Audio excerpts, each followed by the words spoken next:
تو اصل چیز دل و دماغ کی سوچ ہے. تو ہمارا جو دین ہے، ہمارا جو پیغمبر ہے، ہمارا جو نبی ہے، وہ ہمارے دل و دماغ کی غذا لے کے آئے ہیں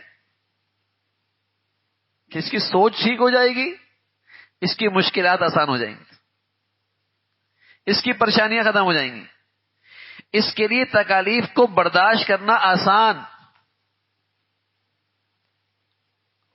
لیکن آج کیا ہے، یہ سوچ ختم ہو گئی کہ ہم سفر میں، ہم کہتے ہیں انجوائے تو یہی کرنا ہے سارا، پھر کر لو میاں.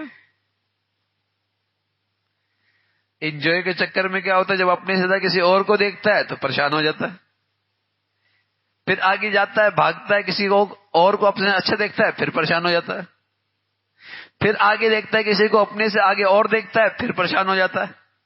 بھاگتا بھی ہے، پریشان بھی رہتا ہے، دوڑ بھی رہا ہے، پریشان بھی رہ رہا ہے.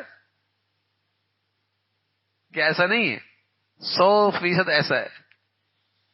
یہ کسی گھڑی دیکھ کر پریشان ہو جاتا ہے، کسی گاڑی دیکھ کے پریشان ہو جاتا ہے، کسی کا موبائل دیکھ کر پریشان ہو جاتا ہے، کسی کا اسٹیٹس دیکھ کے پریشان ہو جاتا ہے. یہ تو بیچارہ ہر وقت ڈپریشن میں رہتا ہے. کیوں؟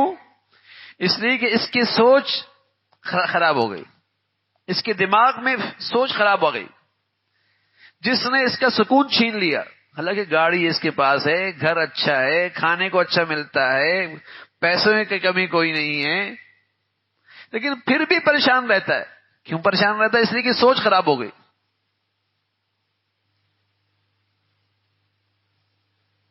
سوچ خراب ہو گئی. تو یہ سوچ، دماغ، دل و دماغ اگر اسے سکون مل جائے نا، آدمی سکون سے ہو جاتا ہے، آدمی سکون سے ہو جاتا ہے. تو جو اب آدمی دین کے ماحول میں آتا ہے، مسجد کے ماحول میں آتا ہے، نیکی کے ماحول میں آتا ہے، تو اس کی سوچ، دل و دماغ کو غذا ملتی، اور اس کو سکون سے سارا جسم سکون میں آتا ہے.